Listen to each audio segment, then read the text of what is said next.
우리 몸에서 가장 많이 움직이는 부위, 손. 만약 손이 저리고 아파 제대로 움직일 수 없다면 어떤 일이 벌어질까? 흔히 손이 저리고 아플 때면 제일 먼저 혈액순환 장애를 의심한다. 하지만 실제로 그런 경우는 드물다. 손으로 가는 신경 중에 이 맨 가운데로 지나가는 정중신경이 손목을 지날 때 여기서 눌려서 이 손가락 끝이 저리게 되는 그런 질환이 흔한 원인이라고 할 수 있고요. 그 다음에는 이 척골신경이라고 해서 이 팔꿈치 안쪽으로 지나가는 신경이 있는데 이 신경이 팔꿈치에서 눌리게 되는 경우가 많습니다. 저림증은 이제 신경계의 고유 증상입니다. 그래서 이제 두개골을 제외한 나머지 사지를 움직여주는 신경이 다 목을 지나가기 때문에 목에 병이 있으면 사지가 다 영향을 받아요. 수시로 저리고 아픈 손은 손목에 있는 정중신경에서부터 팔꿈치의 척골신경, 그리고 목에 이르기까지 손과 연결된 신경에 문제가 생겼다는 신호. 결코 허투루 들어서는 안 될 위험 신호다. 목 디스크가 어느 신경을 눌렀느냐에 따라 증상이 나타나는 부위는 다르다. 경추 3번 신경은 목이, 4번 신경은 주로 어깨가 저리고 5번과 그 아래 신경이 눌리면 팔부터 손가락 끝까지 저리고 아픈 증상이 나타난다. 심하면 운동신경 마비도 올 수 있다. 원래 경추는 모두 7개 분절이고요. 이제 신경은 8개가 나옵니다. 8개 신경 중에서 5개가 손으로 가고요. 그 영역에 따라서 5개의 분포 영역이 있어요. 그 분포 영역당 신경이 배정이 되어 있기 때문에 그 신경에 병이 있다면 단일 그 분포 영역에 합당한 신경 손상이나 증상이 유발됩니다. 저림증은 이제 신경계의 고유 증상입니다. 그래서 이제 사람 몸에 그물망처럼 신경계가 퍼져 있으니까 신경계의 어느 부분이 이제 병변이 발생해도 저림증은 다 있고요. 말초신경으로 가면 운동신경과 감각신경이 한 신경에 서로 혼재해서 혼합해서 전달이 되기 때문에 말초신경의 어떠한 종류의 병은 다 근력 약화와 감각 이상, 저림, 반사소실 이런 동일한 패턴을 보이기 마련입니다. 목에 있는 신경을 눌러 팔과 손저림, 심하면 사지마비까지 초래할 수 있는 병은 목 디스크뿐만이 아니다. 후종인대 골화증은 척추뼈와 뼈 사이를 연결하고 지지하는 인대가 점점 두꺼워지고 딱딱하게 굳는 병으로 인대에 눌린 척추관이 점점 좁아지면서 그 안에 있는 신경을 누른다. 원래 관의 크기, 정상적인 크기가 있어요. 12mm 정도 된다고 하는데 이게 8mm 이하로 줄어들면 신경이 마비되기 때문에 저림증이 오고 손이 곱고 단추를 못 꿰고 젓가락질이 안 되고 글씨를 잘 못 쓰게 되고 걸음이 나빠지는데 더 심해지면 이제 마비가 되죠. 그러니까 그런 분들은 저림증은 초기 증상이에요. 그런 분들 중에 상당수는 이제 그냥 몸이 좀 이상하다는 느낌만 가지고 있다가 되게 넘어지거나 아니면 다치거나 뭐 그래서 갑자기 마비가 돼서 병원에 오는 분들이 평균 3분의 1 정도 돼요. 그러니까 협착증이나 후종인대 골화증을 모르고 있다가 그냥 고령이거나 아니면 자기가 뭐 특성상 뭐 그렇게 좀 쇠약한 정도라고만 이해하고 있다가 마비가 돼서 오시는 분들이 있죠. 종양은 경추 5번과 6번 사이 왼쪽 팔과 연결된 신경에 맞닿아 있다. 신경을 싸고 있는 경막내에서 뿌리를 내려 신경 근육까지 길게 자라난 종양은 같은 공간에 있는 신경을 심하게 압박하면서 왼쪽 어깨부터 손끝까지 저리고 아픈 증상을 야기했다.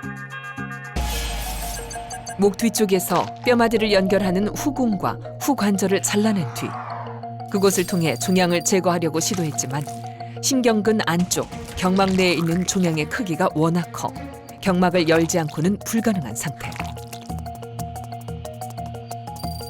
어쩔 수 없이 경막을 추가로 절개해 그 안에 자리한 종양까지 깨끗하게 제거했다. 수술 때문에 후관절을 잘라낸 자리는 지지대 역할을 할 수 있는 금속편으로 고정하고 반대쪽에는 보다 강한 금속으로 한 번 더 지지해준다. 이렇게 하면 신경을 누르고 있던 종양이 사라지면서 어깨부터 팔까지 저리던 증상도 사라지게 된다. 척추의 종양은 이제 매우 다양한 형태가 있어요. 그런데 신경계통에서 생기는 종양은 몇 가지는 안 돼요. 그 중에서 이제 신경 척수 내에 생기는 종양이 있고요. 그다음에 이제 척수 밖이지만 척추관 안에 생기는 종양이 있는데 이분은 이제 척추관 안에 생긴 종양이시고요. 그런 경우에 이제 남성에서는 주로 신경초종, 그러니까 신경의 줄기를 이루는 성분에서 종양이 만들어진 그런 경우고요. 여성인 경우는 이제 신경을 싸고 있는 경막에서 생기는 종양, 수막종이라고 하는데 수막종이 여성에서는 주로 생기고 두 가지가 이제 대표적인 신경계에 있는 종양이고요. 발견이 늦어지면 마비가 심하죠. 손목 중앙에는 터널 모양의 인대가 자리하고 있는데 그 안으로 손가락을 움직이는 힘줄과 정중신경이 지난다. 주로 손가락이 저리고 아픈 손목 터널 증후군은 터널 속의 압력이 증가해 손가락과 연결된 정중신경을 누르면서 생긴다. 손이 저리고 아픈 부위가 어디냐에 따라 손목 터널 증후군인지 아닌지 구분할 수도 있다. 만약 목 디스크로 인해 신경이 눌렸다면 손과 함께 팔까지 저리는 경우가 대부분이다.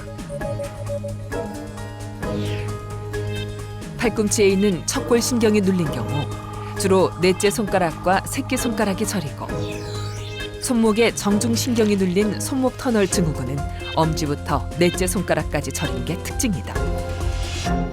신경이 눌리기 때문에 겉으로 보기엔 멀쩡해 보여도 환자 본인이 받는 고통은 굉장히 큽니다. 처음 시작할 때는 뭔가 손끝이 쩌릿쩌릿하고 이상하다는 느낌으로 시작합니다. 그러다가 좀 더 진행이 되면은 아파요. 아파서 손톱에 빠질 것 같다든가 이런 그 통증을 호소하게 되고 대개 자다가 저려서 깬다고 그러고 밤을 편하게 못 자는 사람들이 대부분입니다. 아무래도 이 원인이 그 신경이 병이 생긴 것이 아니고 신경이 압력에서 눌리는 거기 때문에 부으면 증상이 심해집니다. 대개 밤에 자면은 손도 내려져 있고 그다음에 우리 인체에 호르몬 변화가 있는데 아침에 좀 손이 붓습니다. 대부분 다 느낄 때 아침에 일어나면 손이 좀 부어서 뻑뻑한 분이 많은 것처럼 아침이 되면 붓기 때문에 부으면 터널 속에 압력이 증가돼서 신경이 더 심하게 눌리기 때문에 아픈 증상이 더 악화가 되는 것이 흔히 보는 증상입니다. 손으로 가는 혈관들이 점점 수축하고 좁아져서 손끝으로 가는 혈류가 적어지면은 되게 손도 저려지는데 그때 나타나는 증상이 더 중요한 것은 손이 저린 것보다는 손이 하얗게 되거나 이렇게 빨갛게 된 손가락이 눌렀다가 띄어도 빨리 돌아오지 않는 그런 특별한 상황에서만 발생하지 정상적인 사람이 피가 들어가서 손이 저린 경우는 거의 없다고 보셔도 됩니다. 수술에 걸리는 시간은 10분에서 15분 남짓. 손바닥 아래쪽을 절개해 신경과 힘줄, 혈관에 손상이 가지 않도록 주의하며 손목 인대를 잘라주면 눌렸던 신경이 회복되면서 손저림이 사라진다. 김우경 교수는 풍부한 임상 경험을 통해 절개 부위를 최소화하고 있다. 상처가 아물면 흉터는 손금에 가려 보이지도 않을 것이다.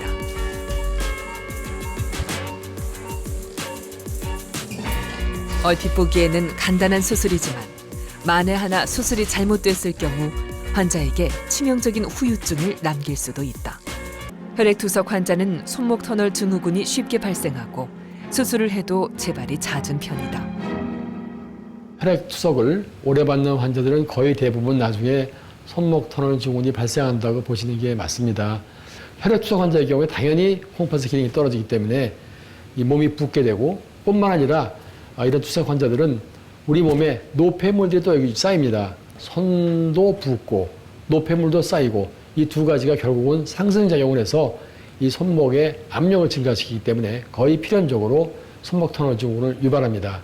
이런 분들은 나중에 수술하고 나서도 지속적으로 병을 일으키는 요인을 갖고 있기 때문에 나중에 결과적으로 병을 다시 유발하는 그런 문제가 있을 수 있겠습니다. 신경이라는 것은 뇌에서 지시한 사항이 1, 2, 말초까지 가는 전달하는 과정 통로입니다. 이 신경이 눌리게 되면 근육에서 어떻게 움직이라고 지시를 하는데 신경이 꽉 눌려버리면 신호가 차단이 됩니다. 그래서 근육이 나중에는 점점 퇴축되고 퇴화되고 줄어들어서 나중에는 그 기능을 상실하게 됩니다. 나중에 이 근육이 위축되고 그 줄어든 것이 뭐 6개월, 1년, 2년 지나가게 되면 나중에 신경이 개통되어도 맞으면 눌린 신경을 풀어줘도 다시는 회복 못하는 단계까지 갈 수도 있습니다. 그래서 수술을 너무 오랫동안 방치하면 안 되는 이유가 그런 다시 가역적으로 돌아올 수 없기 때문에 그런 이유가 되겠습니다. 손목 터널 증후군은 다양한 방법으로 자가 진단할 수 있다. 한 손을 편 상태에서 반대편 손가락으로 손목 부위를 툭툭 치거나